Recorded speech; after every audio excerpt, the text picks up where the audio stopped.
فوراً ذبح کرنے کے لیے تیار ہو گئے۔ شیطان کہتا رہا، خواب ہے جی، شیطان کہتا رہا ایک باپ بیٹے کو ذبح کرنے جا رہا ہے، شیطان کہتا رہا ایک وہم ہے جی، کنکریاں مارتے ہیں، حضرت ابراہیم علیہ السلام بھی مارتے ہیں، اسماعیل علیہ السلام بھی مارتے ہیں، اماں ہاجرہ بھی مارتی ہیں، بھگا دیا وہاں سے۔ یہ کہتا رہا کہ محض خواب ہے، اتنا بڑا ڈیسیژن آپ نے لے لیا۔ فرمایا نبی کا خواب بھی اللہ کی وحی ہوتی ہے، مجھے اللہ نے حکم دیا ہے، تیار ہو گئے، چھری بھی چلا دی، وہ بھی تسلیم اور رضا کے پے کر۔ اور جب کریم آقا صلی اللہ علیہ وسلم کی گود میں حضرت امام حسین کھیل رہے تھے، کتنا پیار آتا ہوگا، کس طرح نانا کو اپنے نواسے پر پیار آتا ہے، کس طرح محبت کے جذبات اس وقت مچل رہے تھے کہ جبرائیل آ کے محبوب کی بارگاہ میں عرض کرتے ہیں یا رسول اللہ صلی اللہ علیہ وسلم، آپ کا کلمہ پڑھنے والے، آپ کی امت کے افراد بظاہر مسلمان آپ کے بیٹے کو شہید کریں گے۔ حیرت کی بات ہے، بڑی ہے، بچوں خاموش ہو جاؤ، حیرت کی بات ہے، کس قدر تعجب کی بات ہے۔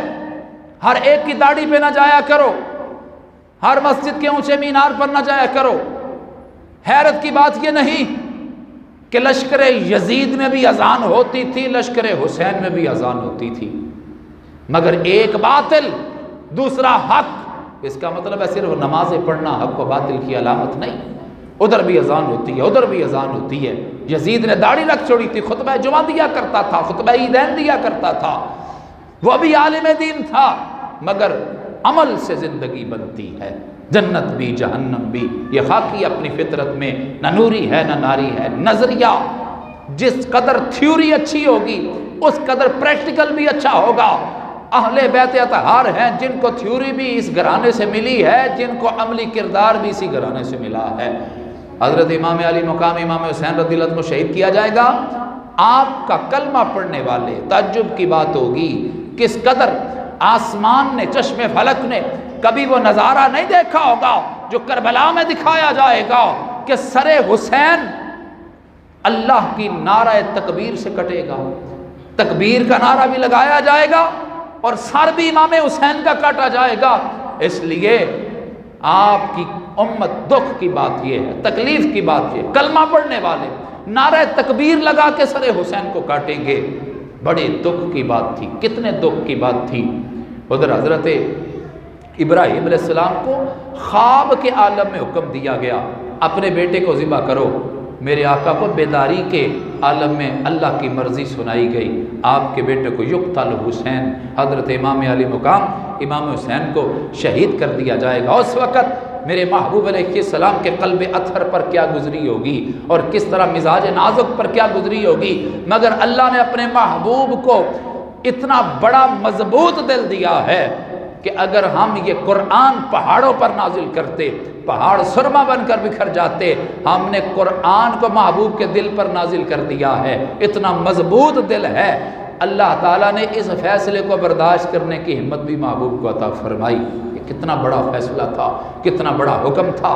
آج لوگ کہتے ہیں علی المرتضیٰ شیر خدا رضی اللہ تعالیٰ عنہ کو تو مشکل کشا کیوں کہتے ہو؟ اگر وہ مشکل کشا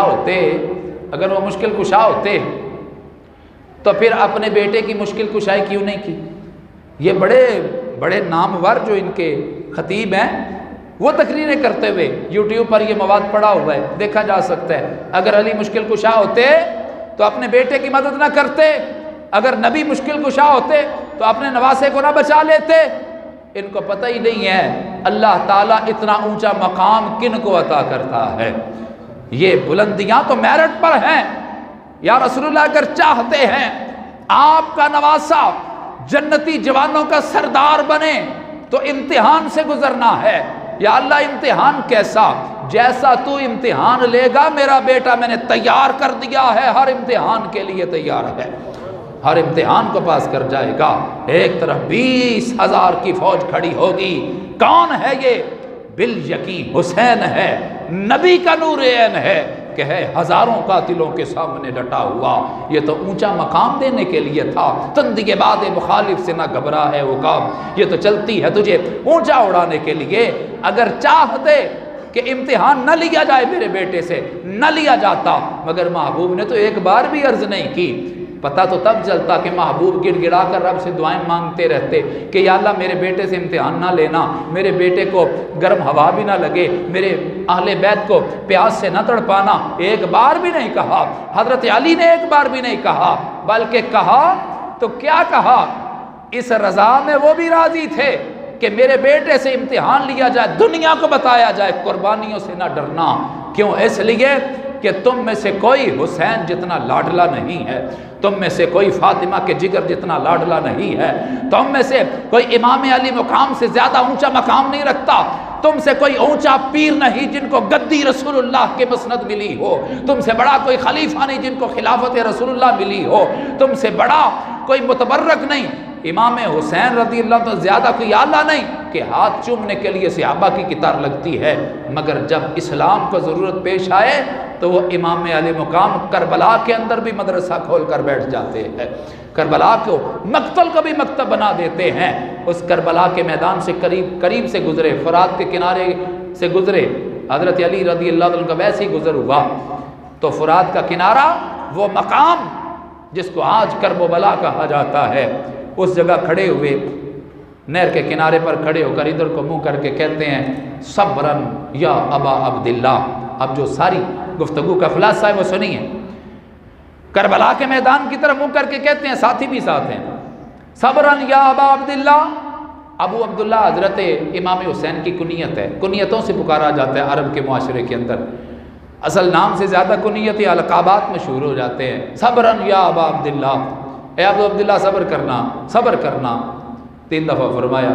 ساتھیوں نے پوچھا حضرت جی سامنے تو کوئی بھی نہیں، میدان تو خالی ہے، دور دور تک ریگستان ہے، تا حد نگاہ کوئی بندہ نظر نہیں آ رہا، آپ نے کس کو کہا صبر کرنا؟ ابو عبداللہ۔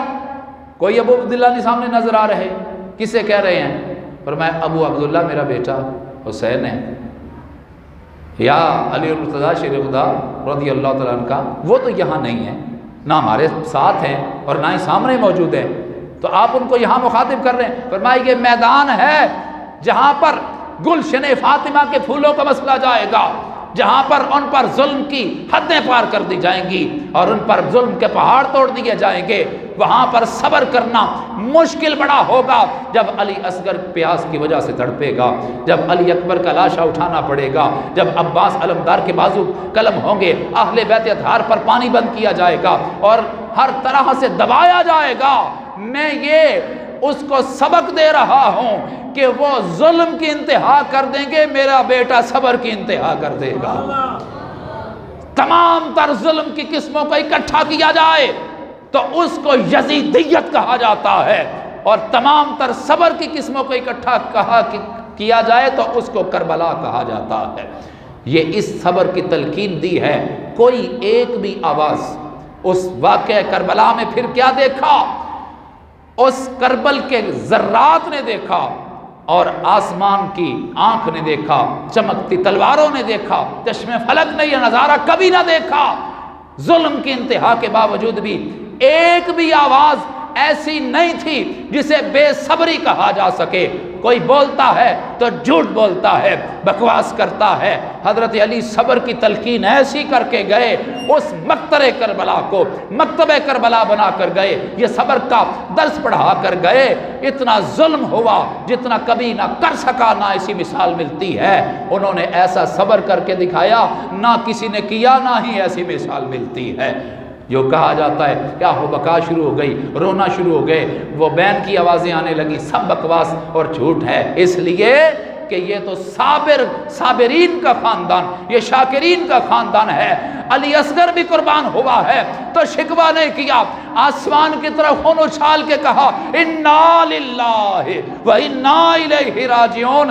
یا اللہ علی اصغر بھی تو نے دیا تھا، لے لیا ہے، اور میں بھی تیرا ہی ہوں، سارے تیرے ہیں۔ یا اللہ تو نے یہ جانیں دی ہیں، ہم بڑے خوشی کے ساتھ، تسلیم و رضا کے ساتھ تیری بارگاہ میں جانیں پیش کرتے ہیں، ہم بھی تیرے ہیں اور تیری ہی طرف آ رہے ہیں۔